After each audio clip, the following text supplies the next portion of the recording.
Hey guys, how's it going? It's Jimmy here. It's been 1 year since we started the Lock-In Pod, and we've been lucky enough to travel all over the world, interviewing some of the biggest and brightest minds in econ. People always ask, who's your favourite guest, or what's been the best moment? Honestly, we can't pick just one. So we thought, before we kick off our biggest season yet for season 3, why not recap some of the best moments from the past year? We hope you enjoy.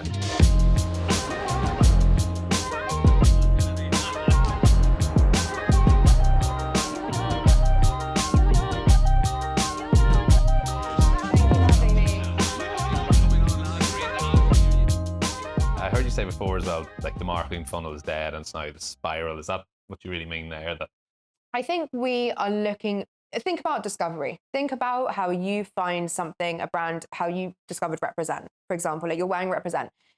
How did you discover that? I would probably place a bet that you didn't go through a very sort of funneling journey. You may have seen George Heaton's personal brand. You may have seen one of their pop-ups. You may have followed their social content. You may have seen an ad. You may have heard him on a podcast. You may have seen someone on the street wearing it. You may have seen a viral TikTok about how they've created this queue and how George Heaton is running this marathon or whatever. And you might have seen him from the gym. Like all of these different ways are probably how, speaking out of turn, you may have discovered Represent, right?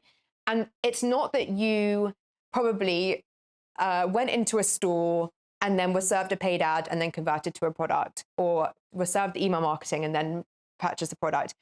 You purchased a product because of the connection you made with the brand through all of the different touch points. You felt connected to the ethos or the story or the values. You felt like that's a brand you want to be seen to be wearing, and you want to connect in that way. And that's what I say when the marketing funnel is dead, because it's not linear anymore. It's scattered and it's everywhere and anywhere. And it's about capturing people where they are. So if I'm, if I'm a Gen Z brand and I'm trying to target like Gen Z females, it's about showing up in the places they're already spending time and not trying to force them out of their routine. It's like show up in their spaces where they are already hanging out and show up multiple times in multiple different ways and think about those touch points. So I always say your brand is about touch points. It's not about pulling people through a journey. And how can you get people to see as many touch points as regularly as you possibly can? You know, when a business makes money every quarter more than the last one, it signals that something's unfair about that relationship. And I've always felt that way. Even at Greats, where we didn't advertise on Meta for a year. Ultimately we did, but it was not our lead channel. We didn't spend the most money there.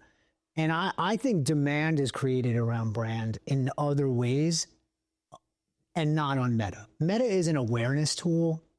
It's a reminder tool, but it doesn't make somebody go, man, I really need that thing. Yeah. That is demand, and demand is created through brand, and that happens in many other ways, but little digital thumbnail ads are usually not it.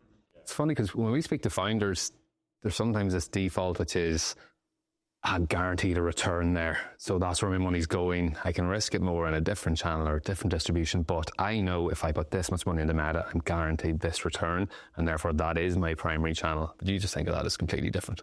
Oh, I think the platform is best at taking the most credit. Okay. I would ask every one of those founders, and I do, because this is my peer set, if Meta was so good, then why are you guys all losing money? Because like most of these brands are still unprofitable. So just because you can think you can measure it, and the measurement is a nice way to say it, it's bullshit in reality. Like I said, they're better at taking credit, and there's this perception that they're adding the value, but they're not, because at the end of the month, the end of the quarter, the end of the year, you're still losing money.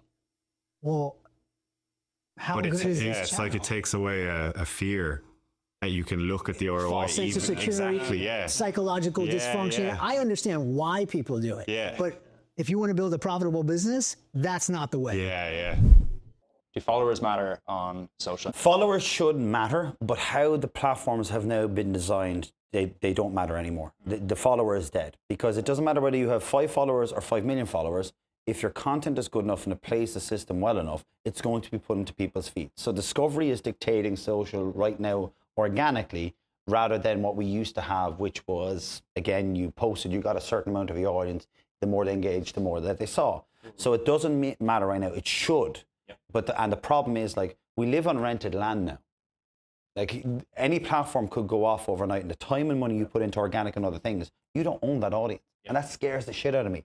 So it should matter. We need to find ways to make it matter. We need to find ways to connect people to go forward. But right now, social media in its organic newsfeed or For You page era, it's built upon discovery. So therefore, it's not as important anymore. And that means that unlocks a couple of other amazing tactics that you should consider to try and beat the system to get as much awareness and as much reach as you possibly can. Do you know what? For forever, the first thing I always tell people when they come to me and they're like, oh, I have an idea. And I'm like, will you stop asking people like me if it's a good idea? Stop asking your mates if it's a good idea. Yeah. It's real simple. Get a HubSpot license for 50 quid or an email thing. Ask a lad on Upwork to get you like 1,000 emails and just fire out 1,000 emails and selling something that doesn't exist. Make a one-page website if you need to. Like, you can do all that for about 500 quid. Yeah. And if no one responds, don't bother doing it. Come up with a new idea. Like, there's probably only 1 to 10,000 creators out there that are even a fit for your brand. There's probably like 100 that are perfect. Yeah. You know? And that sourcing, then you find that 100. How do you then go about actually launching with them? Would you start off small, build up a bit of a momentum, build up relationships, or are you going after 100 and we're launching a partnership program with all of these? Yeah, and if I was starting a brand, I would be thinking about, if I found really big alignment with a few creators, I would think about putting them on like cap table and having equity alignment. Because if I believe in their story and I could look at time, go forward over the next 3 years, they're going to go from 100,000 to a few 100,000 followers. If we're a part of that story and they have equity exposure, the casual post that would have cost $3 or $4 grand is something they do because they love you. How involved do you see the brands in the actual content that the influencer are posting? They're very removed. Yeah. Very removed. The best brands are very removed. Yeah. So you basically, you agree on X number of posts or reels, and then you kind of step back and don't say this, can't say that, and basics. But otherwise, for the most part, the best brands. And not to mention, once again, the creators only want to work with those brands. Like, no creator wants to get sent a script and it's, and they read it and they're like, if they don't have that ability to like adapt it to their own audience and stuff, now I feel like that's not authentic. That's like very away. But I think, like, going off what Anders is saying, it's at every stage of building anything, it's almost like always take advantage of the things that are unique to your stage and scale. So it's like early days of launching one of these programs, like Anders said, get on the call with them, bring them together also and let them connect with one another, like engage it like a community. Are you, the founder or whoever, going to be able to onboard every person forever in perpetuity of the company? Probably not. But at the early stage, you can. And guess what? The CEO of some Procter & Gamble owned brand is not talking to any creators. I'll tell you that for sure. So just like use that little magic that you have at a given point in time and take advantage of that. It won't last forever, but it could get you started. Do the goalposts move now that you've raised VC money? Because I know it's a controversial enough topic in the D2C space, but like, it's very controversial. Like, can you chase that freedom, body, lifestyle, and keep the thing ticking over, or do you have to hit certain targets now on certain dates and there's a bit more pressure after raising money? I mean, for me, coming back to what I said before, I decided that, it's a controversial thing. And I think a lot of people default to you shouldn't raise money if you're in consumer, but they don't actually know the facts. I decided, for me, I want to build a big business. And I think there's a greater chance of me making 10 million quid plus personally, clear off the table with venture than without, because I fucked up the previous business when the market was really good and money was cheap and everyone was scaling. But I know, objectively speaking to a lot of mates that look really successful from the outside, they're having a hard time compared to 2-3 years ago. And they just would never put that on the internet, whereas I do. It's harder to bootstrap now, basically, is my point. And then I thought as well, I was actually like, I think it comes down to the right investors as well, to be fair. For me, the word on the street is I got probably the best investors I could have got in Europe in terms of the food and bev space. If I'd raised 2 years prior, the valuation might have been 3 times higher, but it is what it is. And then it's like, well, do you want to build a profitable lifestyle business? Because unless you raise, the business has to be really quite profitable, even just to have enough cash to pummel into stock, etc. Probably grind slower, but you own the whole thing, whatever. That interested me less than the prospect of trying to go bigger with one, i.e. how can I get to like 30 to 50 million in revenue, which to be honest is really rare if you're bootstrapping it. I mean, there are obviously examples, but statistically it's rare. But the thing about targets and stuff, I think that's a good thing. Yes, there's targets now because we have a budget which is agreed for the year, but that's a good thing because if there's pressure to perform, I also want us to perform because I want us to win more than any of the investors do, because I've got the biggest chunk of equity and it's my life compared to one bit of their portfolio, right? It's interesting though, you feel so much when there's angels have given you money, it's so much more personal. Because the person at that stage, there's nothing. Like there isn't a business. They shouldn't give you money.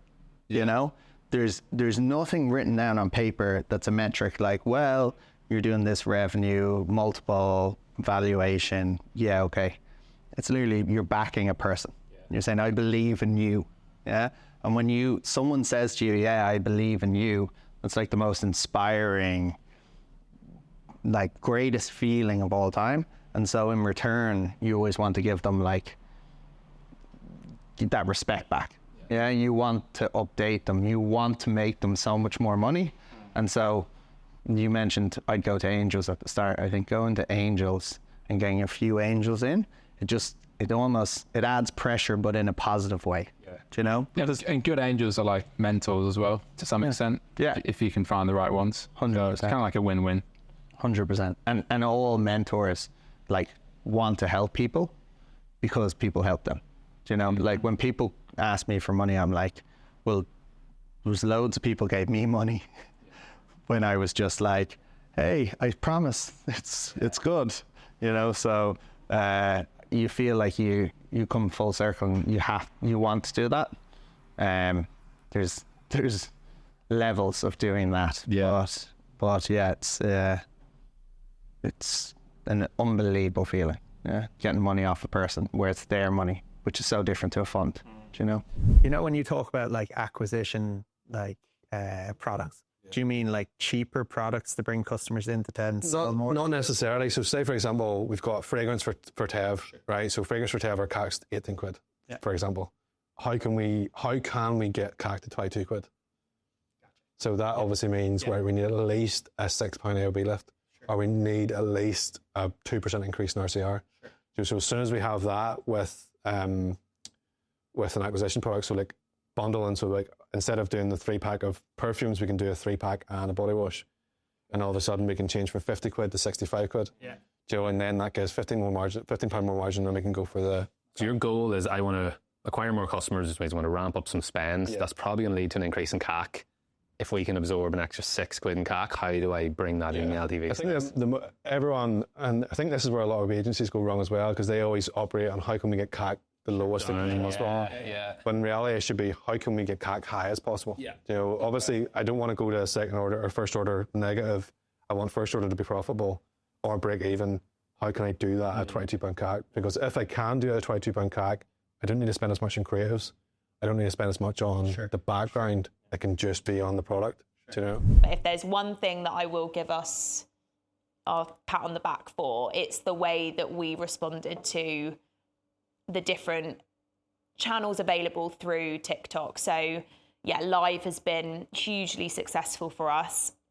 I think to put it into perspective, about this time last year, we were going live once a week, not making much revenue from it at all. I was really starting to question whether that channel was a long-term stream of income for us. Should we just utilize that budget that we were spending on the presenters and the time in that studio space back into ad spend, because we could quickly see a return on that. Spoke to TikTok. Instead, we decided, okay, let's go live every single day for an entire month and then see if we're feeling the same. By the end of that month, we'd seen a complete kind of 180 in terms of results. Again, to put it into perspective, we had a showcase live last Friday where we did 6 figures in the 12 hours. That is wild. Wild, like literally amazing. Wild. We sold a product every 19 seconds, of which probably 50% of those were bundles, and bundles including like 6 or more products with a £60 RRP. So like, when you actually get into the granular details of what these lives can do, and again, I'm no means at the top end of that scale. Mitchell's making £1 million in 12 hours. P. Louise made 2.2 million in 12 hours. Like, it is mind-blowing, the potential opportunity of it. Question, other than increasing the frequency of what you were doing them, in the early days. Was there anything else you changed or tested that caused kind of a step change in performance? Yeah, I think a few, I guess, tips for the lives. One, we do utilise a lot of performers as our live presenters because you do have to have the energy there. But there's so many things you can do. Like we do live exclusive bundles. So those are bundles, for example, with our live we just did. We did it in collaboration with Kyra May, who's the TikTok Creator of the Year. And people literally had the limited 12 hours to shop that unique bundle that she'd built out herself. Another successful thing we find works really well is we do a deal or no deal or a poll for a particular product, and then the audience in the room vote, and then they're staying in your room for longer, and then at the end, whatever wins, that's the product that you're going to do a price drop on for 30 seconds only. So you might take £5 off of it for 30 seconds, and you'll find that by the time people have watched for that amount of time, they're so invested in it that they'll often shop because they've got 30 seconds to buy the product in that time frame. So there's loads of ways you can build a sense of hype, urgency, momentum. But yeah, overall, I would say that consistency is probably the most important thing. I saw recently you posted on LinkedIn about that gender funding gap. Only 2% of founders are female from VC funding. Like, what is the solution to this? Yeah, to recap, obviously, highest year ever. Only 2% of venture capital funding has gone to women-owned businesses. I did a post when we announced Retrograde as well, basically saying, if you thought it was better for mixed gender teams, actually, statistically, by adding, so like if you guys were going to found something and then you decided to add an extra, should be good, should be an addition, should be positive. It's a whole other person, it would decrease your chances of getting funding by 85%. It's insane, isn't it? 85%. Yeah, that's insane. Yeah. First of all, that's a huge disincentive. If you knew that, would you be like, let's ask this woman to join the team? Statistically, if you're a first-time founder and you're trying to raise money and you have zero, like, you don't want to hurt your chances. So then how are women ever going to start being asked on founding teams, being asked to like I see all the time women posting on like funding groups and angel groups and all of this being like, I'm trying to find an engineer co-founder, I'm trying to find this co-founder. It's like, if you were the person in that role, would you choose a woman to join their team when you statistically know that you, by joining them, you are making it harder for yourself? Hard, and it's pretty hard. It's like that. It's a terrible self-perpetuating cycle, but lots of different ways to start. Currently doing nothing, it seems, the whole industry. That's where we start to get angry on LinkedIn. People like me. But I think there's lots of different areas. There's all the way back to things like education, which encourage, you know, people are always saying, oh, well, we don't have the women who are coming to us and all of this. And it's like, yeah, but that's not, you have to be you also have to be proactive there, because you get that a lot from recruiters when they send you through 10 CVs for a data role or an engineering role, and it's like, well, that's 10 guys. But it's like, I need you to send me through an even split here. And you have to be proactive. It's the same with any DEI stuff. It's like, you have to like be... You're not going to come knocking on your door. Exactly. And especially if they're told, statistically, you're getting fucking nowhere here. And you're like, oh, but why aren't they coming to me? It's like, well, because they don't want to waste their time. And so there's all the way back to education. I've obviously just done like a business course, and I was thinking the other day, like, why don't we just put something like that into schools? Like, why don't we, you know, like, as an I don't care. Like, have it. Like, it's a digital product, you know. But like, even just getting people to be able to, like, at that level, be able to access something that's like a step-by-step thing for them to be able to be like, do I want to do this or not? Just having that, because there was zero assumption or education or encouragement of entrepreneurship in and I came from like a very privileged private school background, so like, if I didn't get that, then imagine what it is in like a state-based background. It's just like, it's very unrealistic that anyone's going to come out of that, which is so crazy, because we know that entrepreneurship rates are so much higher in communities that don't have access to things like private education, because entrepreneurship is often the way where you can create something. Like, it's you have to. You're forced to do it. It's very much like, how can I, you know, hustle and create this and get some money for it outside of like this job or whatever. So something's very wrong there. We need more women on investment committees. We need more. I think I would personally say the way to fix this now, and there should be a task force on it, and and I think there is starting to be a task force on it, which is fantastic, at least in the UK. I do think that as part of that, a big piece of research needs to be done, because the way that research can move the needle is by being like, actually, you know, we had the Rose Review, for example, that showed that if women got into entrepreneurship at the same rate as men, or got funding at the same rate as men, we would add 250 billion to the UK economy. So it's like, that's quite a lot of money. I don't know about you guys. I don't know like that. So, you know, that type of thing is an incentive, because I think there's so I've done some work with the government on it when I was getting really angry on LinkedIn. And I remember, like, a lot of the ways it's talked about is kind of like, well, we could do this and then we could put this aside, and it's like, it's not a charity. Like, women return much higher than men, and like that's not to, you know, it's a smaller sample size, and that's not to be like, you know, that's a good thing. Brilliant. That means that there's more opportunity here for investors. So it's like, okay, this is not a charity move. This is not for you to be like, oh, we'll give the people like a few pennies. It's like, this builds better business. This builds, especially for places like the UK. Like, you're a small place.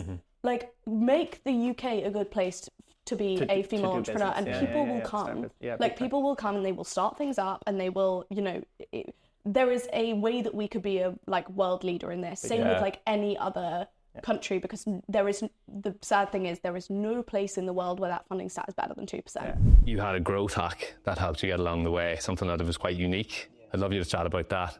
Yeah, the water report. Yeah, the water report, exactly. Oh man, I'm hoping one day somebody writes a case study. Yeah, we'll do it.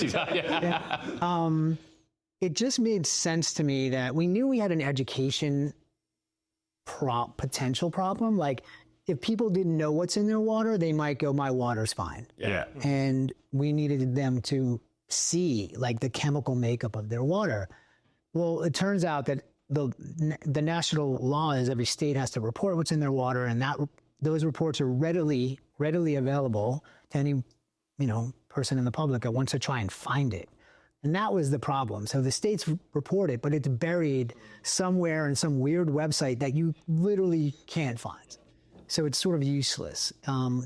We were able to license this database and make it simple. And this is where government and like founders are like, they already had, the hard work was done. The easy work was skinning a UX on it. And it was really simple in that regard, but it was super powerful. Give us your email, give us your zip code, and we'll show you what's in your water at your local level, like very hyper local. And that's really powerful because every water is different. So that, we launched that pre-launch. We were converting 50+%. There were days when we were converting 80% of traffic to email. That is crazy. It was crazy. And Nick Sharma, who's a friend of ours, and he was like, what? He's like, well, this is insane. He's like, there's no way this, and he would watch it every day, and he's like, I've never seen anything like this. And I'm like, get ready, this is what Jolie is going to be. It was an early indication of the interest that was already sort of pent up around solving the water issue. Nobody had just sort of built a great product with a great story, with a great packaging and a great, you know, simplicity. I've heard you speak before, or Stephen speak before as well, about like the 80-20 rule. So like, be divisive with your content. You don't need to please anyone. In fact, if you're pleasing everyone, you're probably making a mistake.